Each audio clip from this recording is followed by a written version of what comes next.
Hello everyone, আজকে আমি চলে এসেছি একটি নেল এক্সটেনশনের ফুল ভিডিও নিয়ে। আপনারা কিভাবে বাড়িতে বসে খুব সহজেই নেল এক্সটেনশন শিখতে পারেন সেই ভিডিওটাই নিয়ে এসেছি। আমি প্রথমে নেলগুলোর টিপসগুলো ঠিকঠাকভাবে বেছে নিয়ে এই যে লাগিয়ে নিয়েছি। লাগানোর পরে দেখুন কেমন রাক্ষসী রাক্ষসী লাগছে দেখতে। এইবার আমি নেল টিপসগুলো ঠিক করে কাটার দিয়ে কেটে নিচ্ছি। ও আমার ক্লায়েন্ট কতটা বড় রাখবে সেই হিসাবে ওকে জিজ্ঞাসাও করছি, আর এক একটা করে আঙুল কাটতে থাকছি। সরি আঙুল কাটতে থাকছি না, নেল টিপসগুলো কাটতে থাকছি। চলুন দেখতে থাকুন। এই যে আমার নেল টিপসগুলো কাটা হয়ে গেছে। এইবার ফাইলিং করছি যাতে ফেক নেলস আর রিয়েল নেলসের মধ্যে কোনো রকম পার্থক্য না থাকে।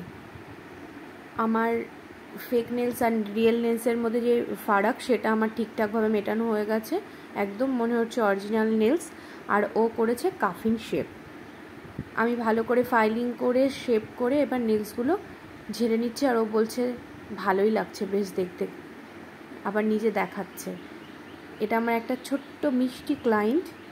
ও খুব কিউট দেখতে, কিন্তু ওর ফেস রিভিল করা বারণ আছে, তার জন্য করছে না। যাই হোক, এবার আমি বিল্ডার জেলটা লাগিয়ে নেব। এক এক করে বিল্ডার জেল এই যে লাগিয়ে নিচ্ছি। বিল্ডার জেলটা আপনারা খুব সুন্দর করে ভালোভাবে লাগাবেন, তা না হলে কিন্তু এদিক ওদিক থেকে যদি গড়িয়ে যায় ইউভি লাইটের মধ্যে দিলে, তাহলে কিন্তু আবার নতুন করে ফাইলিং করে সেগুলোকে ঠিকঠাক করতে হবে। তাই খুব সতর্কভাবে ইউভি জেলটা লাগিয়ে নেবেন বা বিল্ডার জেলটা। এবার ইউভি ল্যাম্পের মধ্যে দিয়ে দিলাম, দিয়ে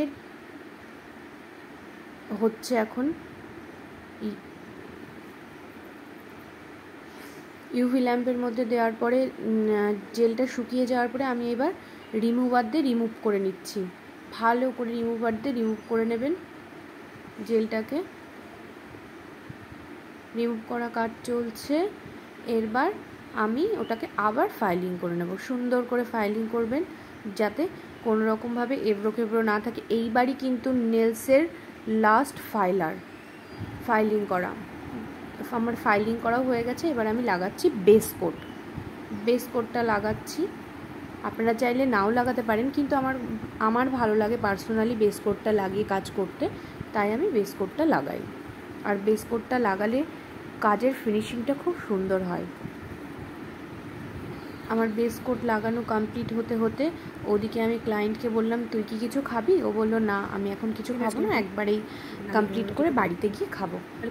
যাই হোক, বেস কোট লাগানো, ওই যে আমি দেখেন বেস কোট লাগানোর পরে আমি টুকটুক করে মুছে নিচ্ছি। আবার বেস কোট লাগানো কমপ্লিট। এবার আমি ইউভি লাইটের মধ্যে আবার ঢুকিয়ে দিচ্ছি হাতটা। ইউভি লাইটটার ভেতরে হাত ঢোকালে এত সুন্দর দেখতে লাগে। যাই হোক, এবার ওর বেস কোটটা লাগানো কমপ্লিট হয়ে গেছে। এবার আমি একটা সাইডে একটু ডিজাইনও করে ফেলেছি। এবার নেক্সট ডিজাইন করছি, সেটা ভিডিও করছে আমার ক্লায়েন্টই, আমার ক্যামেরা ধরে দিচ্ছে। আর ওর এই ডিজাইনটা নিজেই চয়েস করে নিয়ে এসছে। ও অন্য কালার এনেছিল, আমি আবার সেই কালারটা চেঞ্জ করে অন্য কালার লাগিয়েছি। যেহেতু ও একটু ছোট, ওই জন্য যে কালারটাও চয়েস করে এনেছিল সেই কালারটা ওর হাতে ম্যাচ করতো না, তাই আমি নিজের পছন্দ মতন কালার ওকে চুজ করে দিয়েছি। ও ফাইনালি হওয়ার পরে খুব পছন্দও হয়েছে ওর। ডিজাইন করা আমার কমপ্লিট হয়ে গেছে। এবার আমি একবার শুকিয়েও নিয়েছিলাম, নেওয়ার পরে তারপর আমি টপ কোটটা ওর হাতে লাগাচ্ছি। আমি কিন্তু শাইনি টপ কোটটা লাগাচ্ছি ওর হাতে। শাইনি টপ কোটটা লাগানোর পরে ওর হাতে এত সুন্দর গ্লেজ দিচ্ছে নেলসগুলোতে যে ও নিজেই বলছে আমার খুব সুন্দর লাগছে। যাই হোক, আবার টপ কোট লাগিয়ে আমি ইউভি লাইটের মধ্যে নেলসটাকে ঢুকিয়ে দিতে বললাম ওকে। দেখুন সুন্দর লাগছে হাতটা। এইবার ফাইনাল লুক দেখাবো। দেখুন ফাইনাল লুকটা কেমন লাগছে।